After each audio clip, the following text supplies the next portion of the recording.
This episode of Super Gamecast 64 is brought to you by Audible.com. Go to audibletrial.com/SGC64 to get your free audiobook today. Super Gamecast 64, episode 67. Today on the show, we're talking about jazz punk, Dear Esther, Virginia, Toy Odyssey, Mountain Blade Warband, Last Fight, and even the free games you're going to get on PlayStation 4 Plus and Xbox Live Gold. We're moving along nicely. We're pumping them out. We're pumping them out very quickly. D. Calla. No. No. Try it again. D. Letters. D. J. Damn.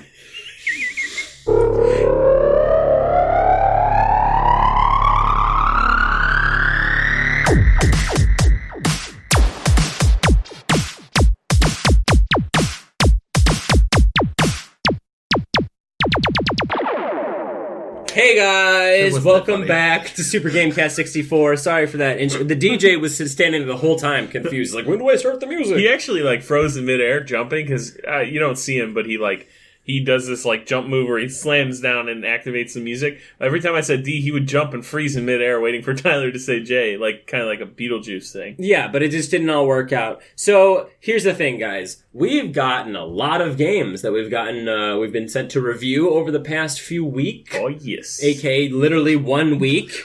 You're losing it already. Tyler is already at the top of it. So for the first one I want to start off with is jazz punk. Now, I know Tyler and Kevin, you guys have not played this, correct? No.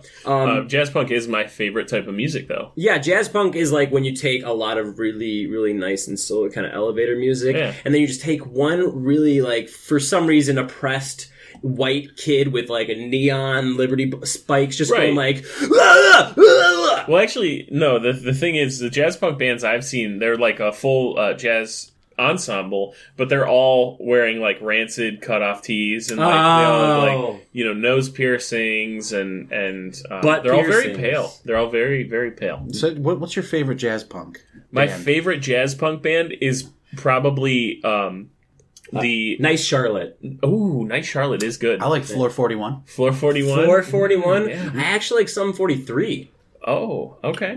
Yeah. Floor 41 is pretty good, though. Yeah. So, besides the great genre of non-existent music that is jazz punk, there is a game called Jazz Punk. Now, this is a game that came out on PC a while ago. Several popular YouTubers have done videos on it. I'm sure we've seen a PewDiePie, a video game donkey video. And the reason that these videos of these Let's Plays of jazz punk are so popular is because the game is insane. I wrote a review for it recently. I gave it an 8 out of 10. And not for, 8 out of 10, some people are like, oh, that's a bad score. No, it means it's very good. That's a good score. That's a good score. Your 10-point scale is skewed. You need to go back to math class and learn what 1 to 10, regardless. A B is passing. Exactly, yeah.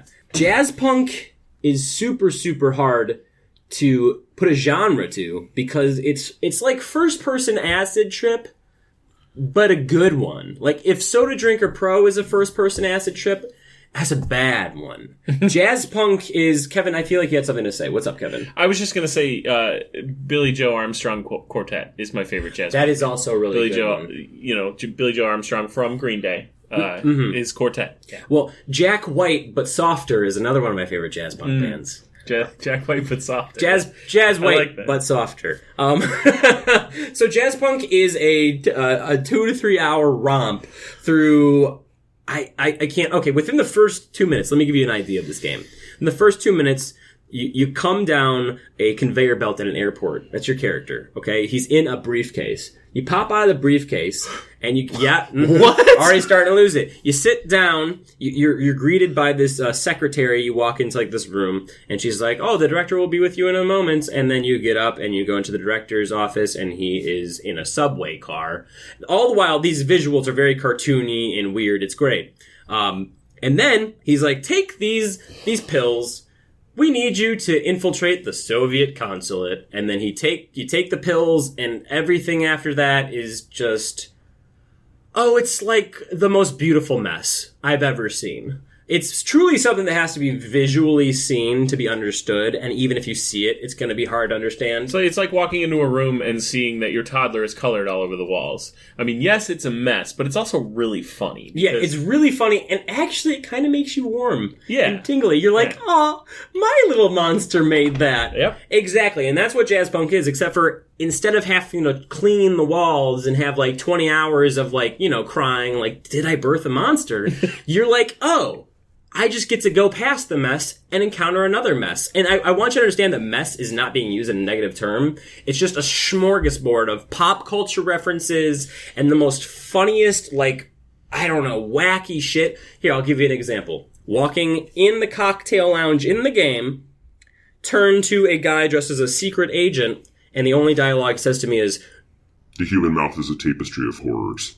And continues. It is, though. Well, truly, it is. But Jazz Punk is now available on PS4. That's the reason I was reviewing it. It's called Jazz Punk Director's Cut. We did talk to some of the directors. No, that's bullshit. The two co-creators on Twitter. Mm-hmm. All right? And I asked them a few questions. One of the questions being, what were their inspirations for the game? Now, when you guys think of like super trippy games, what do you think of immediately? I know this is kind of off the cuff, but... Max Payne. You think Max Payne is trippy? Yeah, it gets pretty trippy. Well, I guess with the slow-mo and stuff like that. No, like the story itself gets really... Oh, it does get pretty dark towards the end, and it does get weird. But, Tyler, can you think of anything else? Frobisher Says. Frobisher Says is trippy. Yes. But I will go, and I said this at the end of my review, Jazz Punk is the weirdest game I played within 5 years. And I'm going to stick to that. Even weirder than Soda Drinker? Soda Drinker Pro is weird, but it's only weird in one way. And it's weird for 10 minutes, and then you're like, oh, all right, I'm just drinking soda. Jazz Punk is weird, but it's the good kind of weird that every 10 minutes it's a surprise about what you're doing, and they're all super fun. I mean, honestly, go read my review. It's at Brash Games.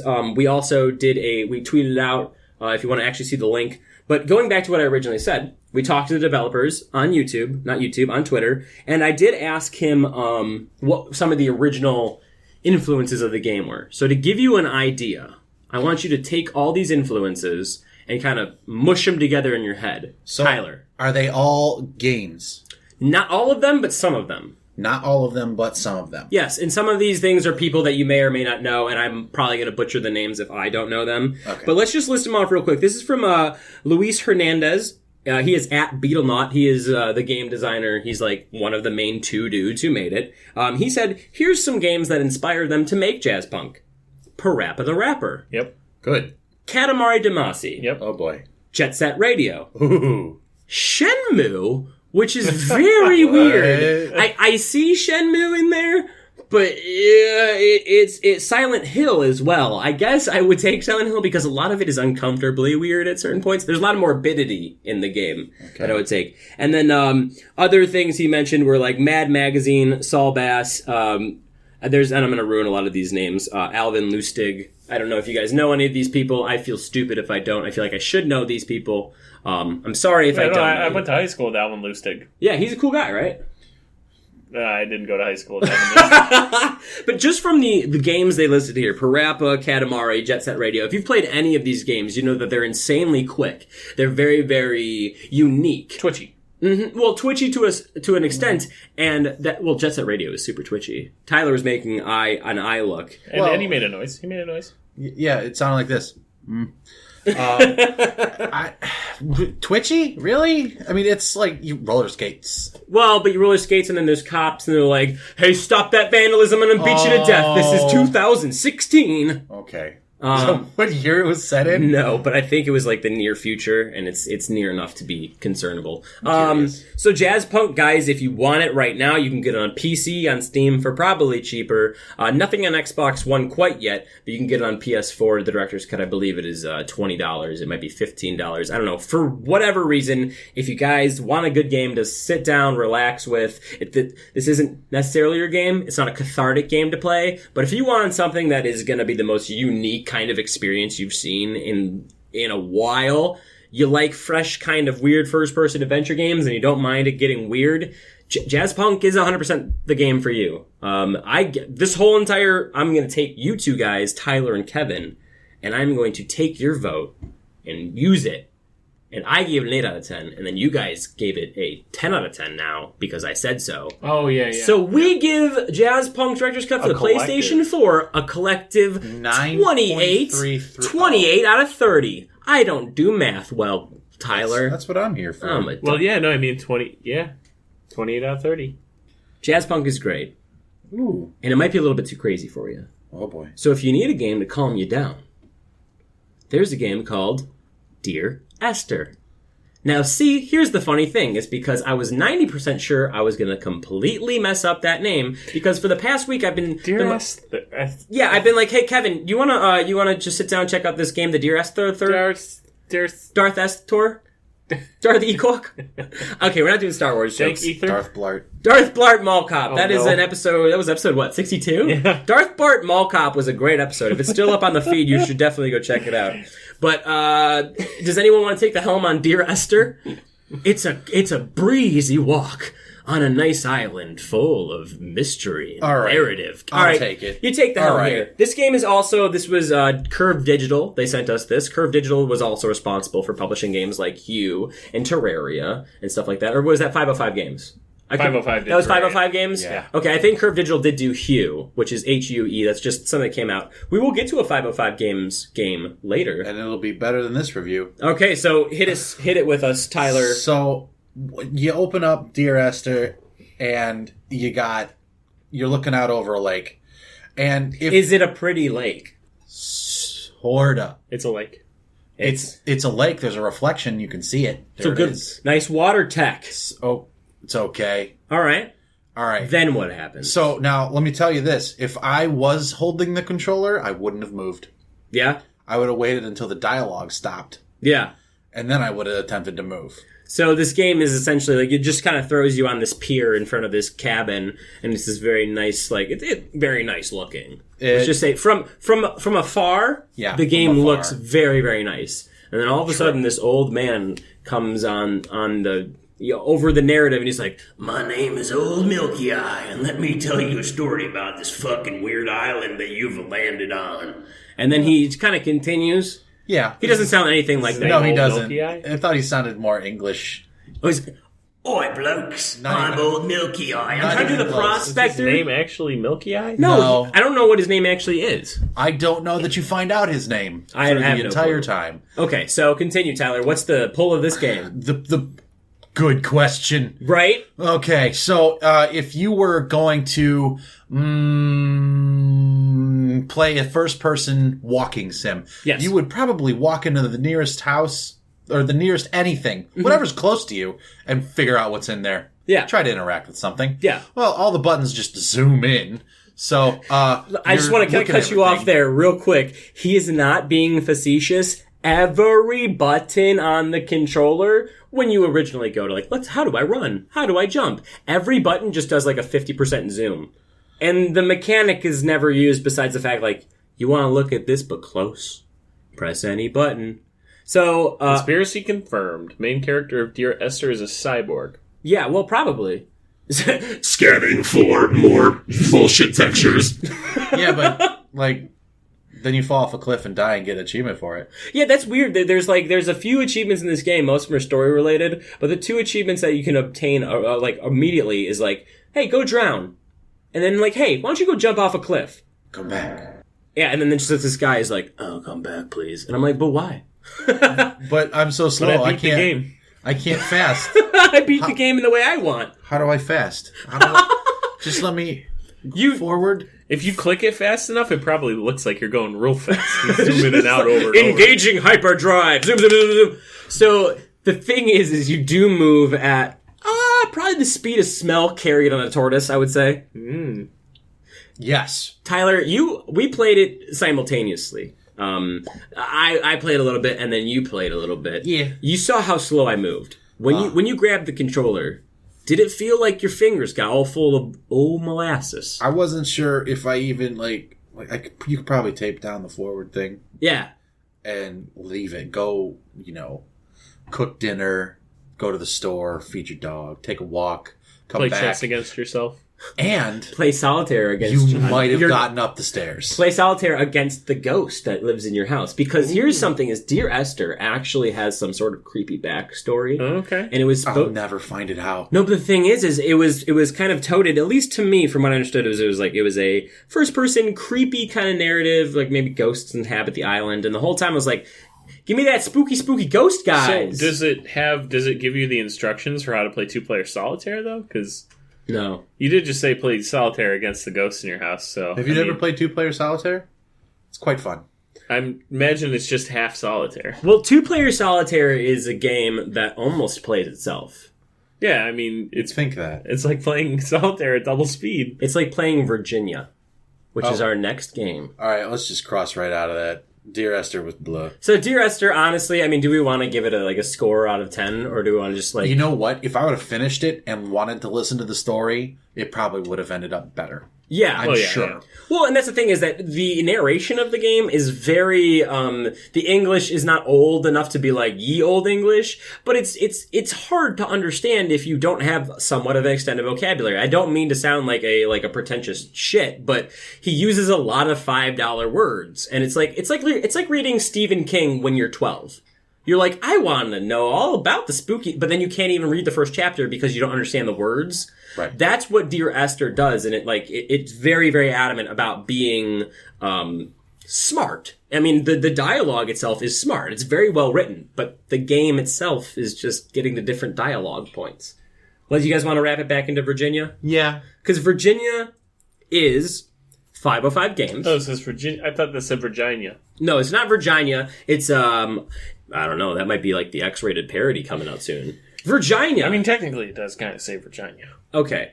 If I wrote it Virginia, it's Virginia, which is like the state. West Virginia. No, it's... West Virginia is a prequel. North Virginia is actually the third in the series. A lot of people say it's the black sheep of the family, but I think it does way better than than Southeast Virginia. So Virginia is a game where you wake up and you're a lady. Yep. Right? Yeah, Yep. So you wake up and you're a lady. Mm-hmm. This is once again, this is by 505 Games, and it is the first, they published it, and the first developmental outing for a developer called Variable State. Ooh. So they're a new developer, Variable State. Virginia is their first game, published by 505. And like we said earlier, 505 has also done Terraria and other large games. Abzu, which me and Dan played for the Space Brain Gaming channel, if you remember that a few episodes ago. It was like the underwater kind of game. Oh, right. Pretty. That's what it is. Very pretty game. So Virginia, Tyler, do you want to take the helm on this one? Kevin, would you like to take the helm on this one? Because Matt, would you like to take... No, I'm just kidding. All right, come.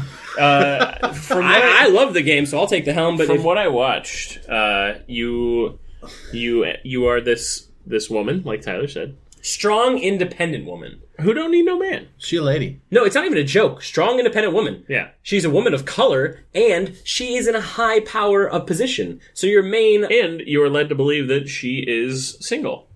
Yeah, so if you want to call it. There's a lot of really cool inference that the game kind of lets you as a player understand. It treats the player as if they're intelligent, which is really nice. Just so we can get this, so you can imagine this game in your head. Virginia is a walking simulator, yes. Meaning that you are mainly just controlling the path of the character. You're not interacting with a lot with items, but the whole thing is the game is kind of cut like a movie, so you're experiencing it as it goes. But at no point are you going to whip out a gun and have like a hold off 20 waves of zombies in Virginia. Like, it's a very narrative-driven story. I just wanted to get that out of the way so you understood exactly what it was. Tyler, did you want to say something similar, or? I forgot what I was going to say. It's okay. It'll come back to you. Kevin? So that being said, the beauty of this game, so what little experience I had with it were the cuts. So you'd be walking down a hallway, and it would have this really hard smash cut, and all of a sudden you'd be walking onto a stage, accepting your what we would assume is your badge for the FBI. Oh, and You remembered.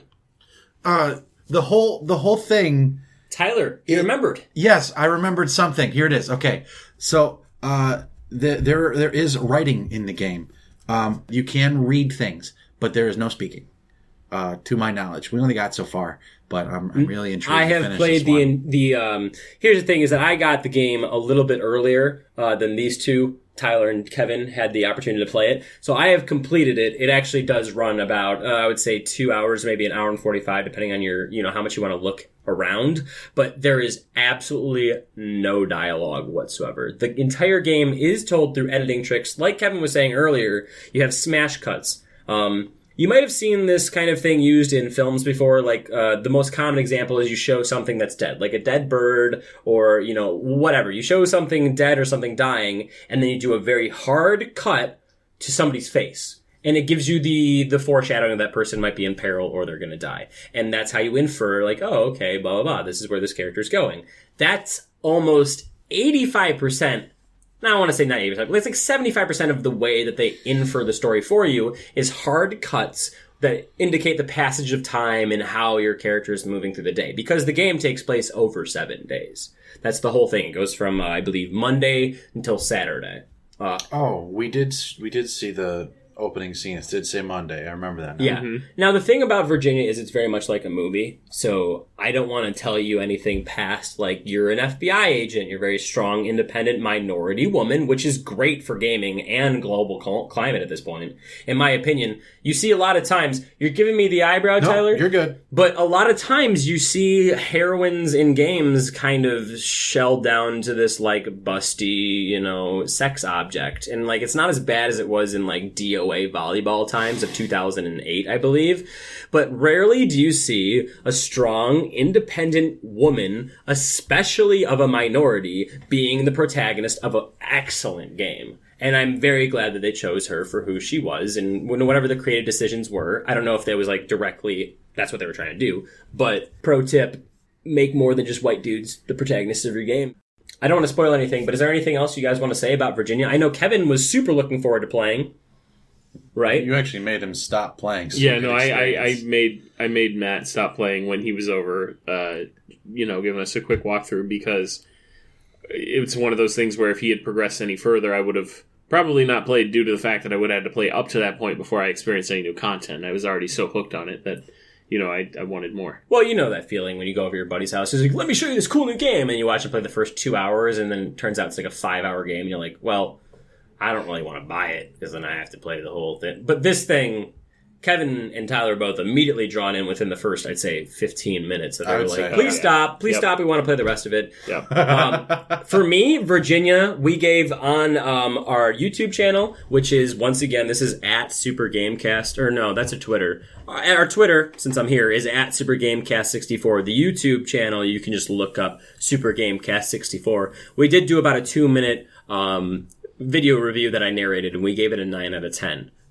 So that is just indicative of, it's probably one of the best walking simulators I've played since Gone Home. And Gone Home is like my be-all, end-all for good walking sims. That and Firewatch. Visually, the game looks a whole lot like Firewatch. Ooh.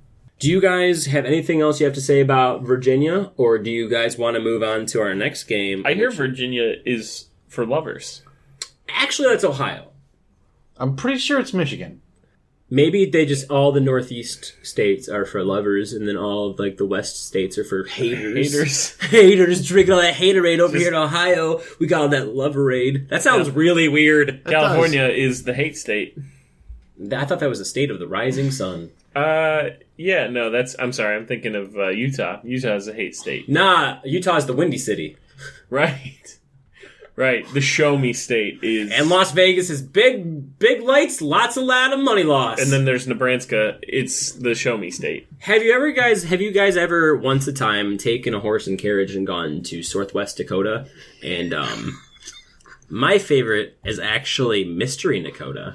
It's like Dakota. Mm-hmm. You have to go to one of the North or South Dakotas, and then a mysterious mystery mailman will appear. This is the same mysterious mailman that we've been talking about for the past about 5 or 6 episodes. He haunts me in my dreams, and he comes up to you and he says, "For a nickel, I'll take you to Mystery Dakota." And when you go and give him a nickel, well, if I had to tell you, I'd have to kill you.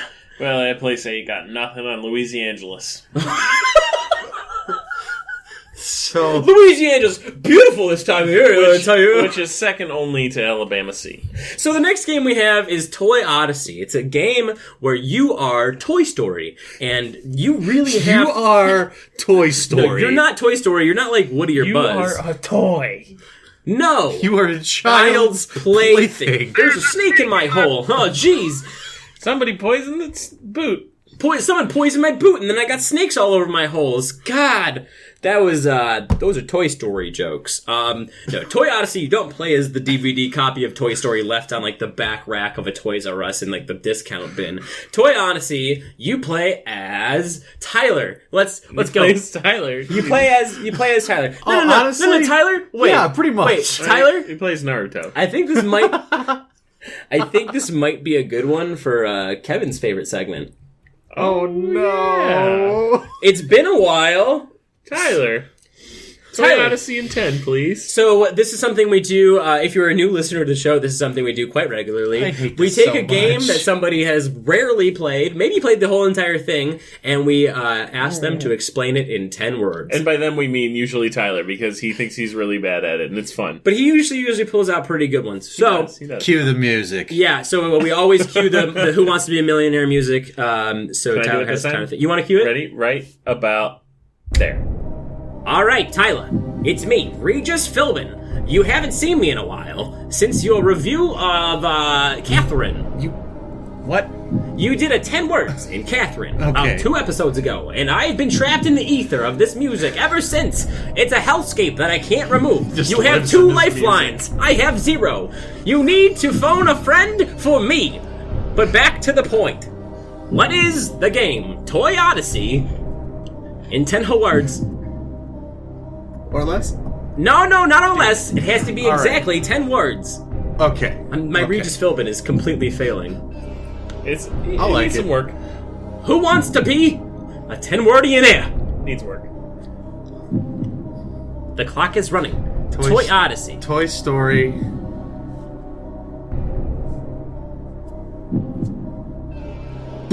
I had it. Hold on. Oh. Start from the top. Toy Story. Toy Story. Rogue Legacy. Is Metroidvania one word? Well, Yes. That's a lot of words, man. You can't wrap it up with that. Toy Story. Yeah, we've counted Metroidvania before. Okay. Okay. Toy Story, Rogue Legacy, Metroidvania. Toy Story. This is becoming quite a Rogue word Legacy. Word salad. Metroidvania. You've used 50% of your 10 words. Little Nemo. Oh. All smashed together. Oh, wow.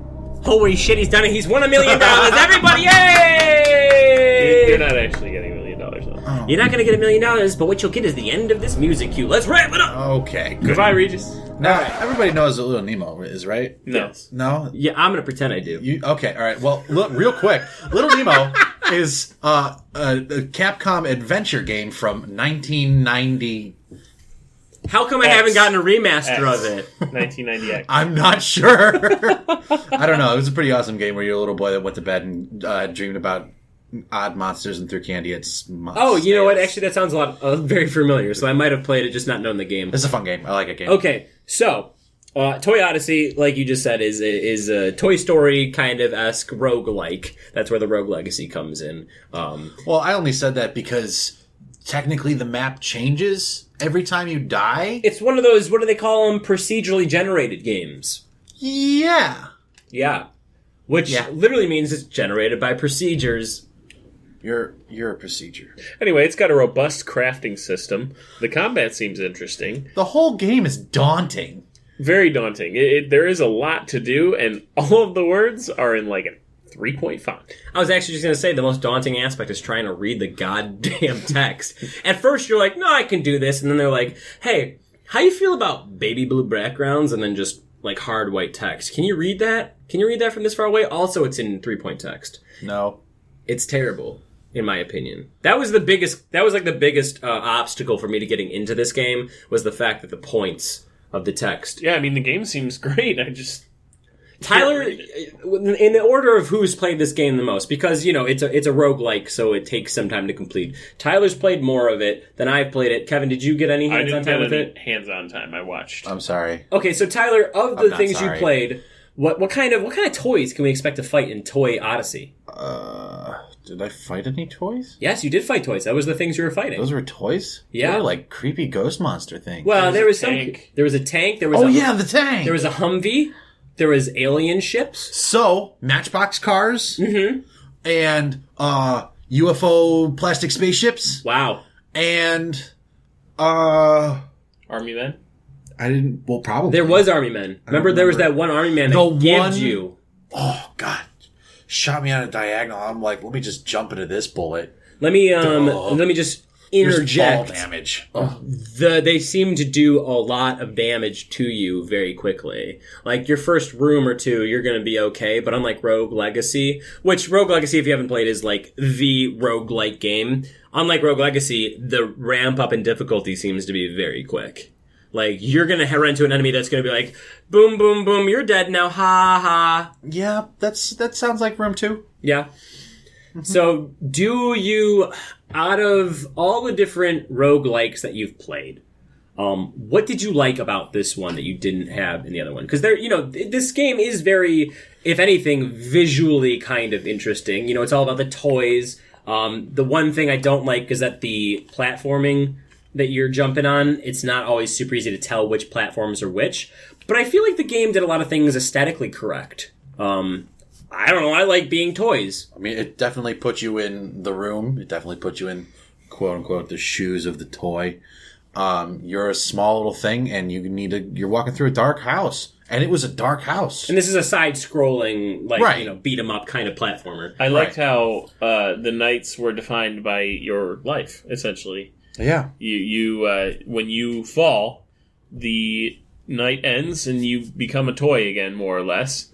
And then the next night begins with your new world to explore, essentially. Yeah, it's the house shifts. Now, you asked me about my favorite part of the game, and there are two things that are my favorite part. With any game, I am a big fan of crafting in all games, and just the fact that there's several equipment slots for your character that are upgradable.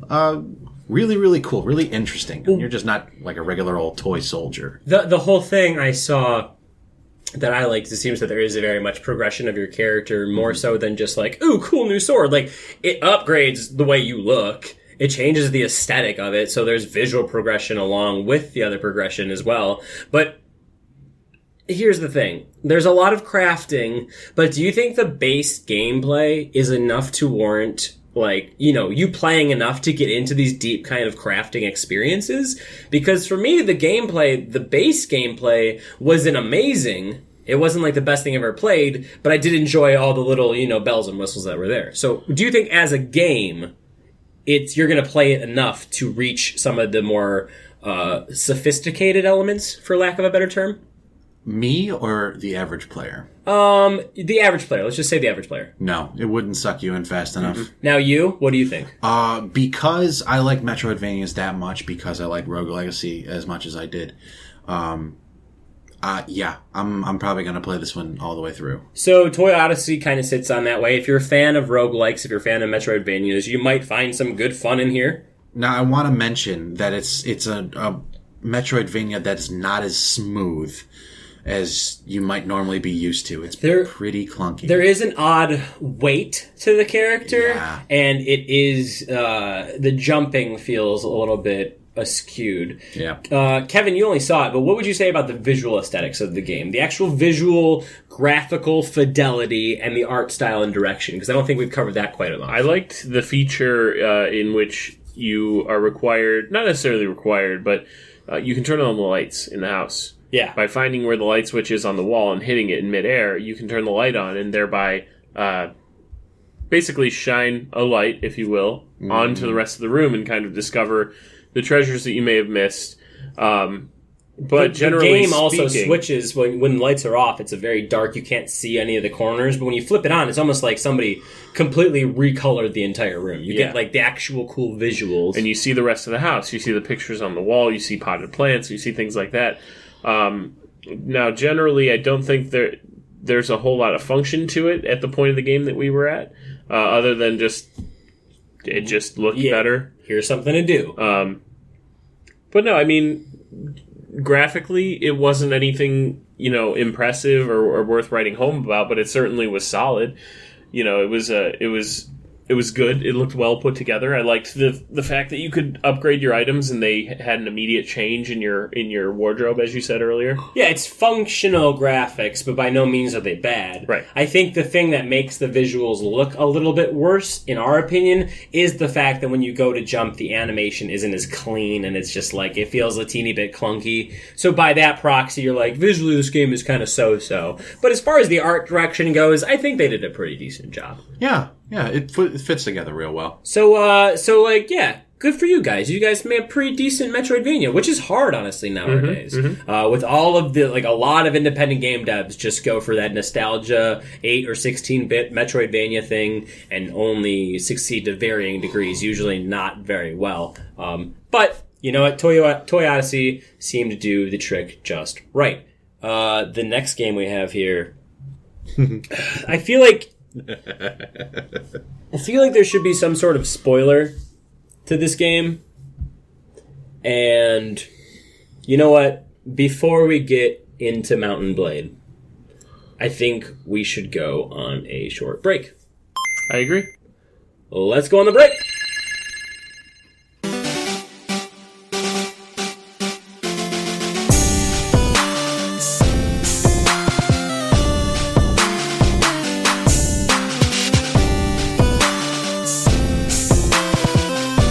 Hey guys!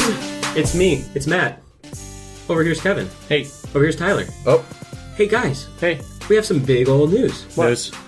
We're sponsored now. We are? We are sponsored. Oh my god, by who? Stupid enough to... oh, great. Have you guys ever heard of Audible.com? Sorry, what? Audible.com. Speak up, I can't hear you. Audible.com. Oh, Audible, yes. Right. Audible. See, it's a joke because Audible.com is like a play on words because Audible is like you can hear, and they sell audiobooks, but rather they don't sell they do. They sell audiobooks, but they have this wonderful program, and you can get yourself a 30-day free trial and a free audiobook by visiting our link. That is audibletrial.com/SGC64. You can pick out a free audiobook of your choice, and everything that happens with that will help us out in some way. Tyler, what's up? I gotta say, I love my Audible. I really enjoy using it. Last book I got was The Fireman by Joe Hill. Joe Hill, thank you so much. I'm sorry, Joe. You're the best. That book was fantastic. It was performed very well. The beauty of this is, even if our offer is a free trial, like Matt said before, but the beauty of it is it's a monthly subscription that gives you what amounts to a token, and that token directly corresponds with a free audiobook. Audiobooks are expensive now. They are. I don't want to pay for audiobooks, Kevin. How does this token help me out then? So let's say your new favorite book just hit the shelves. I love Harry Pot Boy. Harry Pot Boy and the Sorcerer's Bowl just hit the shelves, and you want to read it so bad. But you work, you work a lot. You skateboard and do kid things. I don't have time to flip no pages. Who likes books anyway? So you find it on Audible, narrated by somebody famous like Will Wheaton or, Robert Downey Jr. Is that really? I don't think Robert Downey unlikely. Jr. does anything. Anyhow, Roy Dotrieve. How about that? He's a great... That's perfect. So you're telling me I can get my new favorite books, but I can put them on my iPhone and listen to them? And here's the beauty of that. Since you're only paying $15 a month, and that book costs upwards of $26-$30, you still get that book. That's a pretty good deal. Yeah. So, above all else, just by signing up for our free trial, you're helping out the show.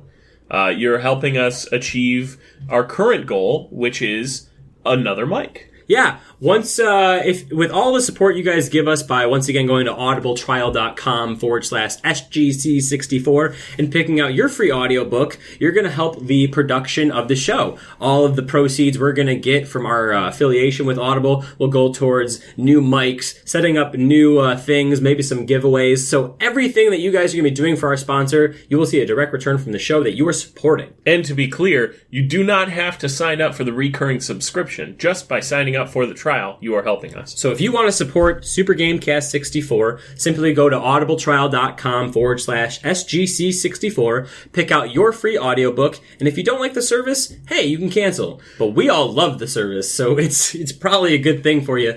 If you were to pick a book right now that you would recommend to somebody, what would it be? Well, there is a movie adaptation coming out of a very popular video game-inspired book.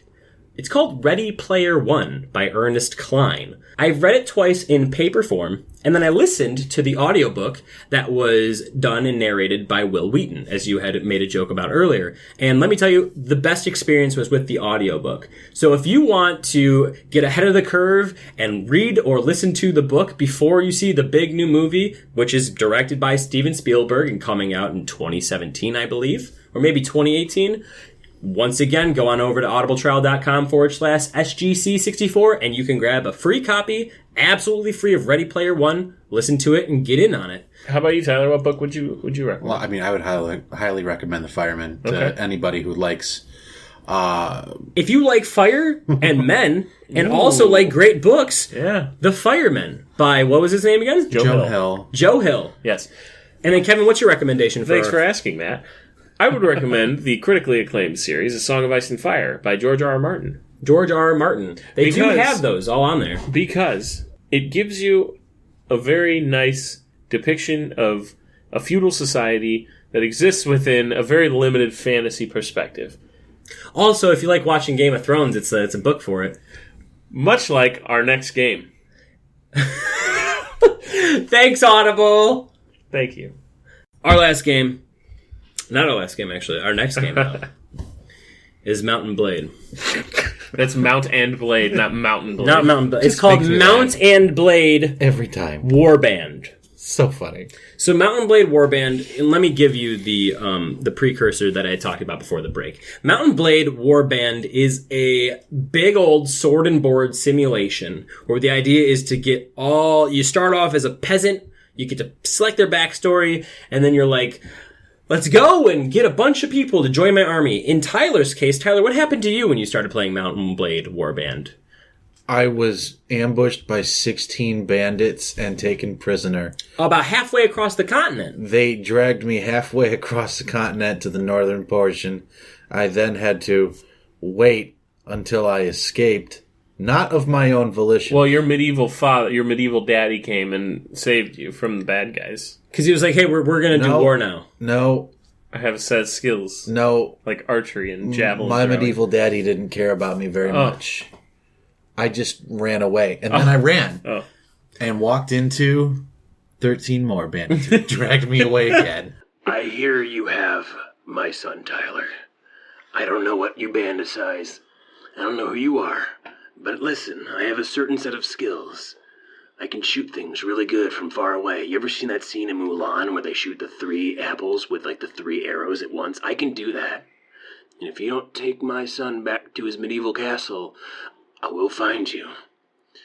I might kiss you because I'm a little weird like that. My name is Liam Neeson. This is Taken 6, prehistoric era, out in theaters, 2018. So the only thing that took me out of that beautiful rendition of Taken Feudal era was that he called them to do that. So what, in this scenario, that was a raven. Was that a raven? No, he sent a raven. Well, see, also Liam Neeson in Taken Feudal Edition, he has telepathy that he can do with the raven, but then also the raven has like he picks up his little talons and he's got little, he dips talons in the ink and then he just scratches on the paper and it writes exactly Wouldn't what it be easier just to write it and tie it to the raven and send it to him? Plot twist, no, because in Taken Feudal Edition, Liam Neeson has gotten Star Wars level arm chopping off of, so now he has no arms, so all he can do is attack people with his weird head. with his head and his I don't know, his collection of ink-toed ravens. And Jesus. sharp boots. We lost it on this one. It's telepathic.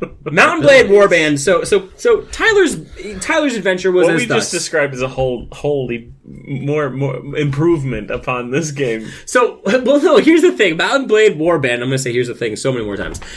Mountain Blade Warband is excellent on the PC from what I understand. There's a massive amount of multiplayer and community. Tyler's laughing because he doesn't believe me. But there is a lot of community around starting these giant armies and these great fights. Wait, let me guess. This is the best sword and board simulator around. It is. Yes.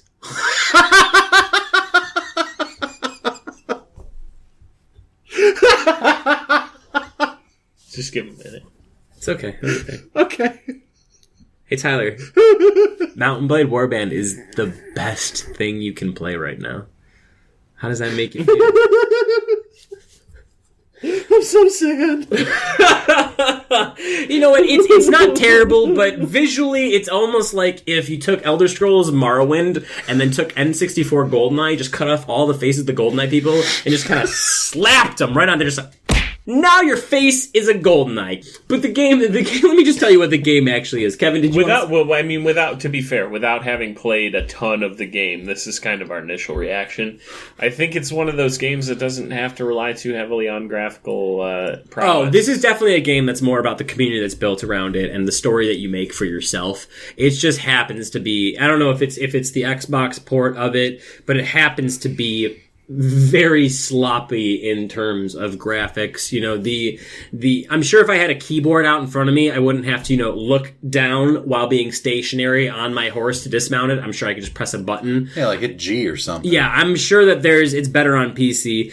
But as for Xbox One currently, unless you really, really want to sit down and craft your own sort of D&D story and start from a peasant, that's the sound of a napkin being ripped if you could hear that. If you started as a peasant all the way to having a giant army, yeah, you can do that in this game. But honestly, in my opinion, there's so many more fantasy games coming out that are going to give you that medieval kind of flair, like Ben-Hur. The game based on that's a total. Oh my god! Never play that game.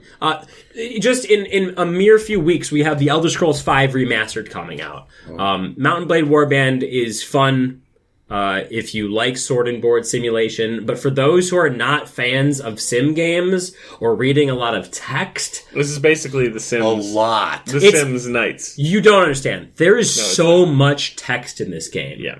You can play third person, you can play first person, but regardless, it doesn't matter. Half the game is going to be reading a whole entire pages and pages of text. When you click the start button, there is a list of every character in the game and their whole entire relation to every other character in the game. Some of them look exactly the same. It feels like this game, they sat down and they were like, all right, you got a character, you can move, you got a sword, sure, you can upgrade, you can talk to people in the tavern. Let's make a lot of characters now, and let's write a whole lot of lore, and then hope that people can, through the imagination, make their own story. Now we've come full circle, because that's exactly how Game of Thrones is. Oh, it's all made up lore. And we came right back to our Audible sponsorship. And the joke don't matter. So that was Mountain Blade Warband. We will be getting into New Game Plus here towards the end of the show, aka in a minute. But first, we have one last game. First, it's last. This game is a great game. And I think, we should do this in some sort of, some sort of debate kind of thing. So, Last Fight, game that released for Xbox One, PS4. It is a Power Stone kind of game. Power Stone for the Dreamcast. But, Kevin, why don't you just explain to them what is good, what is bad, what your plans are for Last Fight. You have 2 minutes. Go ahead. So Last Fight is a 3D fighting game in which you can pick up objects and throw them at one another. Your character is imbued with certain abilities that enhance their punching and fighting capabilities. It's very dynamic and fun. There's a lot of variable heights and differences. I know Tyler. He seemed to be a little hesitant at first, and he didn't really care to. No, wrong. He didn't care to play it. Excuse me, real quick. I'm sorry. This is currently Kevin's 2 minutes. you have to wait until your turn to speak. Let me just interrupt you there. No, I'm gonna go ahead and all right. So last fight was probably the best 3D fighter I've ever played. So the only 3D fighter I've ever played. Granted, but you see, this makes me smart. So you can. Let me just reel it in real quick. This is Kevin's 2 minutes currently, and you are speaking out of turn. So I'm sure he's out of time. It's my turn. No. Oh. We'll have to reset the clock. Once again, I am Fester's Quest for NES. I will be moderating this debate. My name is Fester's Quest, and let's go back over here to Senator Kevin. Now, Tyler would lead you to believe that this is just your average beat-em-up fighting game. I didn't say that. But what I would really like to encourage you to look beyond the base level of of button mashing and quick dodging and shielding and really look at the heart of the game. Tyler, do you have a same question? Response, please. I'd like to respond to that. Yes. This trust me. I have friends that have played this game. They love this game. This game's gonna go big places, and there's gonna be this game's gonna be huge. You're gonna love this game. Trust me. I thought we were talking about what the game actually was. You still have not answered the original question. You've just been telling us that to believe you and that they will like. But why will they like it? All right. So Senator Tyler, the fighting game. Sorry, I forgot. You're not even a senator. You're just some guy. No, I'm just some guy. Don't worry about it. All right. You seem out of your element. Are you all right? I'm okay. I'm not really keen on fighters. Why are you sniffling so much? What? I'm not. It's his temperament. Okay. So, can we? I think we're gonna stop it. Yeah, no, That's way too much. If that hit too close to home for you, we're based in the U.S. and it is rolling into October. That means election season's coming right around. So last fight, let's actually. Donald Trump's already got his pumpkin outfit. Honestly, I just want to say that this game is way better than I thought it was going to be. Yeah. It is all sorts of crazy. It is all sorts of interesting. It's pretty fun. I like it. This is like a third. There's like a 3D almost like I said Power Stone for Sega Dreamcast, but that's kind of a pull if you're not old enough to remember Power Stone. I'm not. But it's a 3D fighter, but it kind of takes place within a 4x4. Like, it's a square space, but it's not like Smash Brothers where it's side by side. It's fully 3D, and it's not like Virtua Fighter where you're marking off with the guy. You're walking around, you're trying to pick up furniture, throw it at the people, collect power-ups and stuff like that. It's very reminiscent of more of like a party fighter. And the funny thing is, in terms of narrative, it only took us about 15 minutes to beat.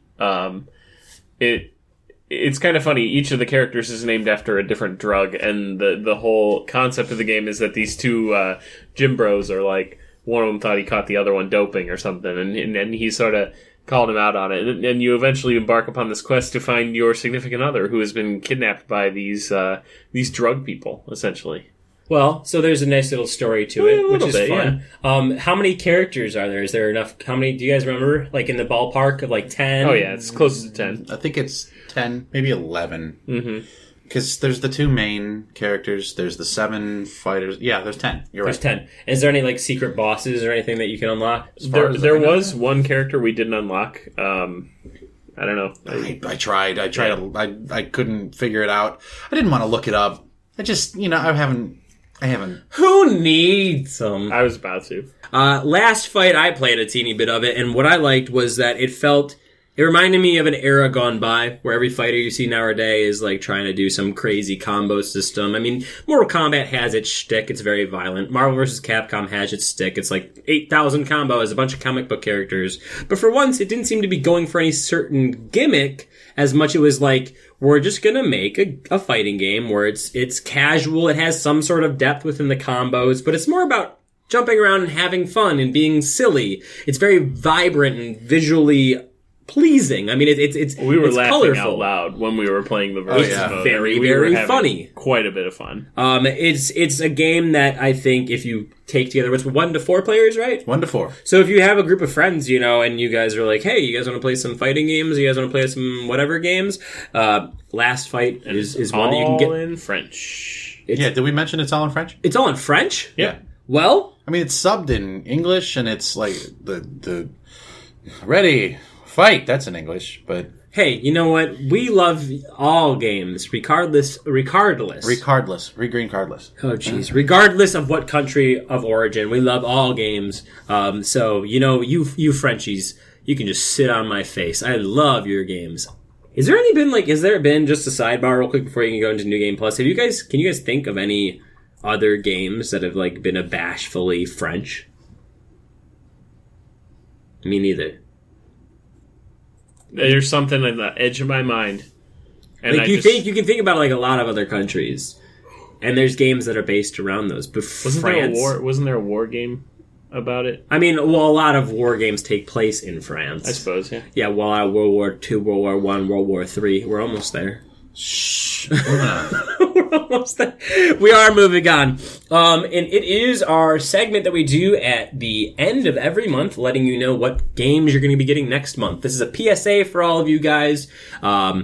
These just released within the past few days, these lists. But let's start off.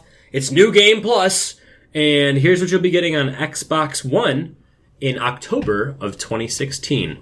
Here's what I'm going to do. Tyler, why don't you hit me with the first one? Let me move the laptop here so you can see the list of games. Sorry if that caused any audio stuff going on there. All right, so it's not just regular old baseball. It's Mega Baseball, but it's Super Mega Baseball, and it's not just the regular game. It's extra innings. So Super Mega Baseball, extra innings. Super Mega Super Mega Bakeball. Baseball. Super Mega Baseball Extra Innings is an interesting game. It came out a while ago. It's very cartoony, but it kind of prides itself on being somewhat simulation-based. Honestly, when it comes to baseball games, there's not a whole lot of stuff going on for Xbox. PlayStation very much has the hold on the MLB license. Games like MLB The Show are the best baseball games.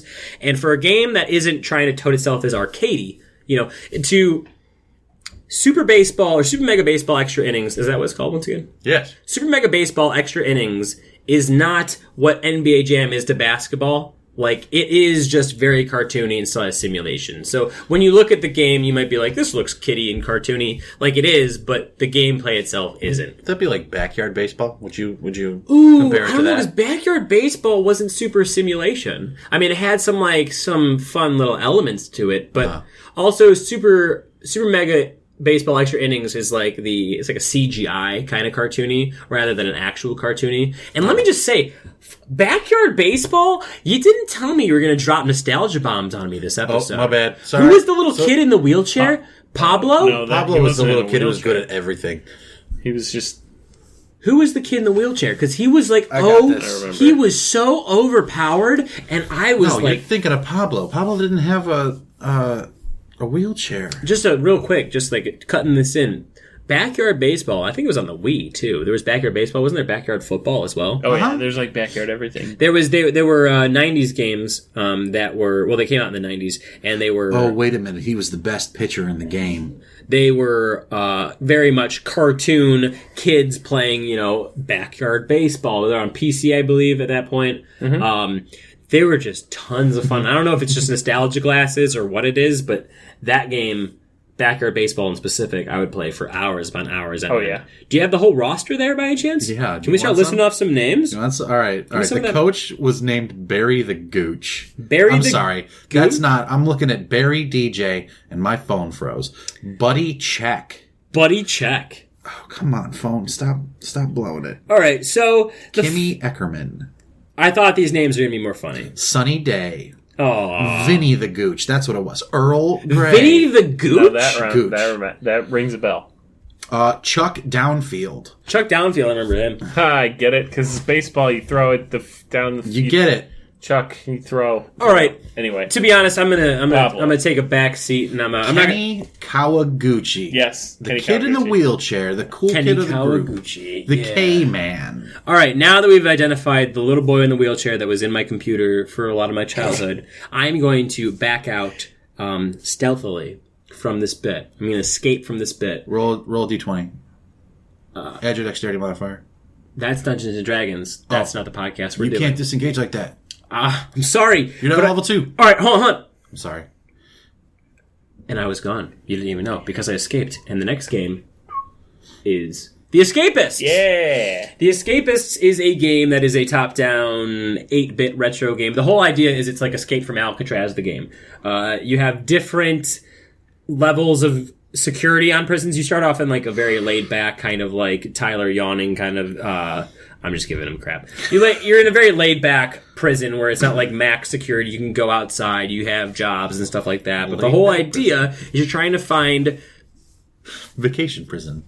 Essentially, you're trying to find a way to escape by, doing favors for people. Boy. They might give you a spork, and then you can attach it to a toothbrush and maybe stab somebody, and then like steal their Couldn't uniform. you stab somebody with a toothbrush? You stab somebody with a toothbrush with a spork attacked to it, and if you shivel it down, I mean, prison's not very funny, so we're not going to stay on the whole idea of shanking random innocent people in prison. Right. But if you want to do that in a bright and colorful way, Wait. Innocent people in prison.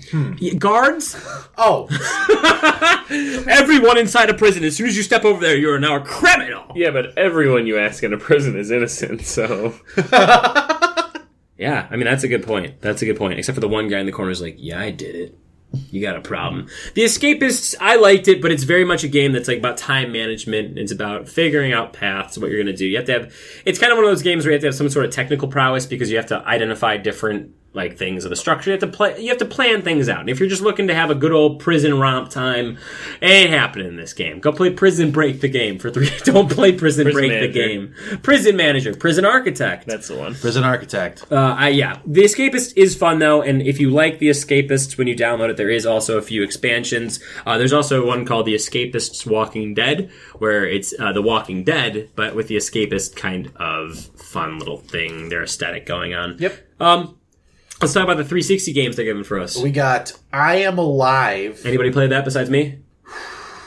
It's It's like a post-apocalyptic I third play person. that every day. I Am Alive. I think everyone plays that Wake game. up, I'm alive, I'm playing. This is a great game. I hope it lasts for more than another 60 Look at these graphics. Look at these graphics. Everything looks so 3D. How do I respawn? There's no respawn points in RL.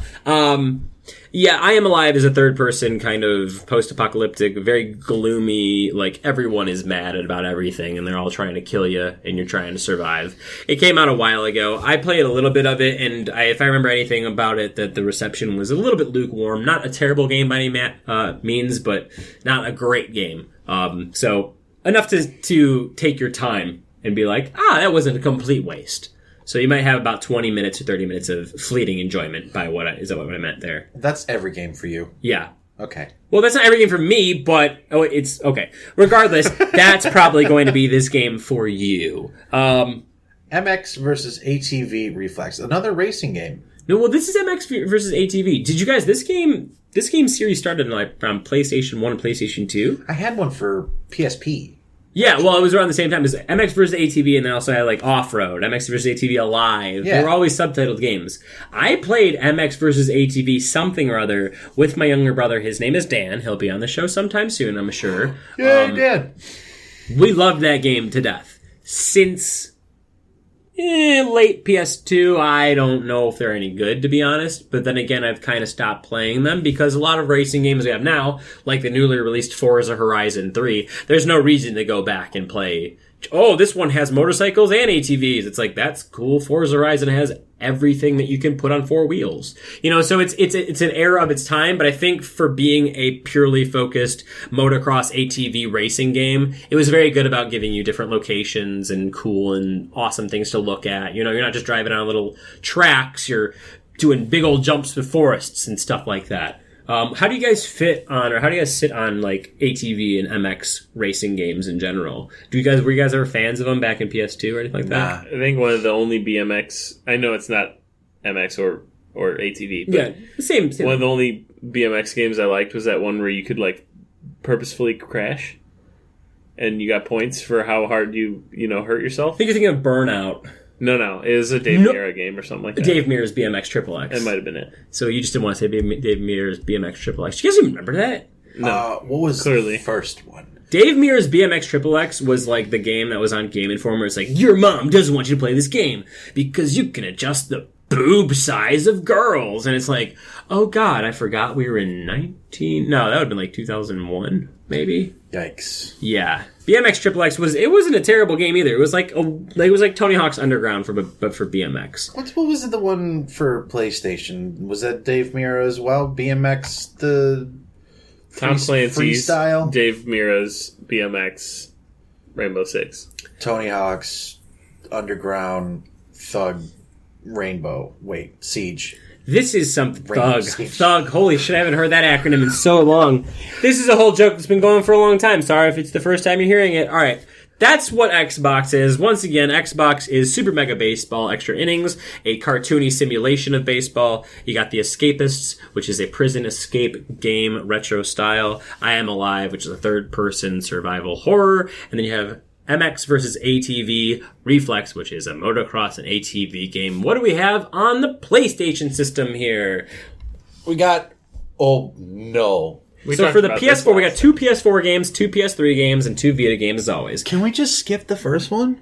Is that We talked about it a lot last episode. Yeah, we skipped. We We've did. talked about this a lot. It's Resident Evil 1 remaster. Okay. Which, if you guys, it's very good.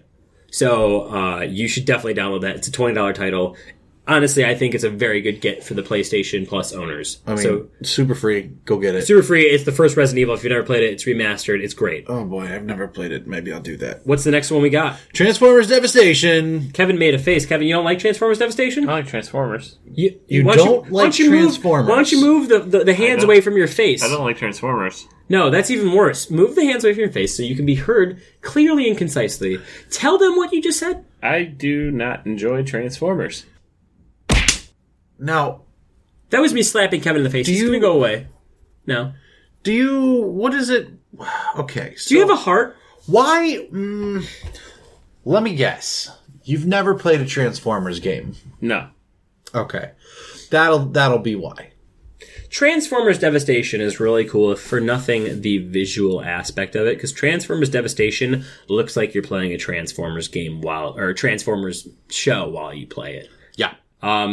There's been great Transformers games, some bad Transformers games. The best one of all time, or the best one on 360, War for Cybertron.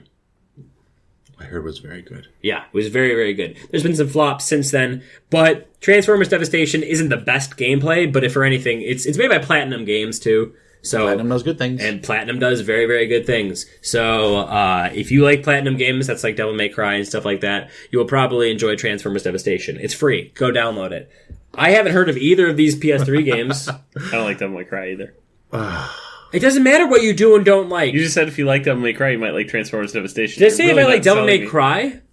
Yeah. Oh, well, no. Was Devil May Cry Platinum? You just said it was Platinum. Or is Bayonetta was. Platinum? Bayonetta's Platinum. Okay, sorry. Very similar-esque games. All right, if you like Bayonetta, then you might like... No, you won't. Transformers Devastation is just you just shoot and you fight. It's a Transformers game. If you like Transformers, play the game. You'll have a great time. If you don't, then you're Kevin, and you're wasting my gosh dang time, buddy. So Mad Riders is a game. I really don't know what it's about, but we're gonna just tell you here. Let's try to clue it together. Do you think it's about drivers that are mad?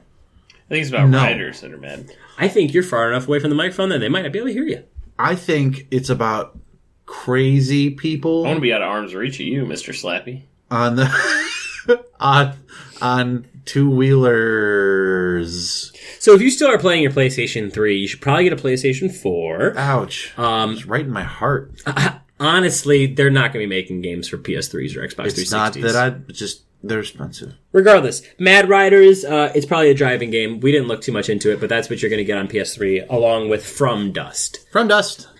This isn't like that one game. No, Dust and Elysian Tale? that's the one I was thinking Yeah, of. that was on 360, and that was also on PS3, but they did not give it to us for free here.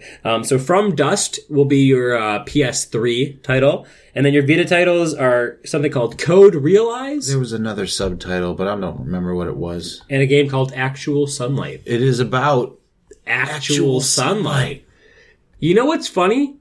Is if that was like, what if you just like put your PSP, and then you just put it like next to you, and if you stay inside for too long, you just turn on Actual Sunlight, and you're like, my daily dose of vitamin D. And then you just turn it off and continue doing whatever you do. I used to think it was super cool when games first started paying attention to day and night cycles in real life. I think Pokemon Yellow was one of the first ones to do that. Crystal. I never played Crystal. A Pokemon game anyway, was the first one to do day and night cycles. It just blew my mind as a kid. I never put two and two together like, oh, I put the time in, so obviously it knows when the sun's gonna... Or you just go back to Castlevania. What a horrible night to have a curse. To have a what curse. A horrible night. To... What, Simon Man too? Simon Belmont. Simon Says Belmont. Did you guys know... Belmont Says Simon. Did you guys know that one of the characters' names in Dracula game is actually Dracula, all spelled weird? His name is Alucard. Oh boy. That's Matt, a go to throwback. bed. All right, so I think that's actually all the stuff we kind of have on the agenda for today. Was there anything anybody wanted to say? We got any closing comments? We're running very close. We're on the 110 mark. Dang. Just about done with the show here. Yeah, man, we solid. That was good. That was a lot of stuff. I hope you enjoyed that. Was it good? I laughed a lot. Once again, guys, this episode is brought to you by Audible Trial, or audible.com. If you want to try out a free month of Audible, which equates to a free audiobook. Guys, there's no strings attached. If you really want to get your money's worth, get like War and Peace. That's like that's a Stand doorstop. By Me. Or The Stand. Or The Stand. Sorry, Stand By Me is a movie. Stand By Me is also a great book. But The Stand. I mean, War and Peace is a doorstop, not a book. Yeah. So if you really try and get your money's worth, which is actually $0, then you can go get War and Peace. But once again, audibletrial.com/SGC64 to get your free audiobook and support the show. And as always, I think Kevin's going to close us out with a fun game fact. Kevin, what you got for us? This one's a little interesting. Tyler tried cueing me in on it earlier, so when we were talking about Firewatch, if we randomly stopped, this is why. They're actually making a Firewatch movie. Ah, I did see that. Yeah, fun fact. So, Firewatch, it's that walking simulator. They're going to be making a whole great movie. I think it's actually going to work pretty good as a movie. That could turn into a really cool movie, I think. So, you like that Firewatch game? We broke the news for you first. They're making a movie. So, we'll see you guys next week. Next week is Halloween. So, we're going to be doing a Halloween-themed episode. Oh, let me get that Spooktober. Yeah, good old Spooktober. Sorry. And I got really excited. Always, if you want to reach out to us, you can reach us on our Twitter, which is at SuperGamecast64. We have our own Twitters. I'm at SGC64Matt. I'm at gingerbeard_man, beer like the beverage. I'm at Teacher Malio, and I'm going to start tweeting tomorrow. You can reach out to us on our Facebook. That's facebook.com/SGC and then 64 spelled out. If you'd like to email us, that's SGC64mail@gmail.com. And rate us and review us on iTunes. If you do that, if you leave us something funny, a suggestion, maybe even you want us to talk about something in particular. Whatever you want to do, Review Robot 2K12 3000. For real, let's level for a second. We'll do anything. We'll do anything you want. Anything. Stick it to your mom. Okay, not anything. You've messed up my outro. Stick it to your mom. Stick it to your mom. No. No. No.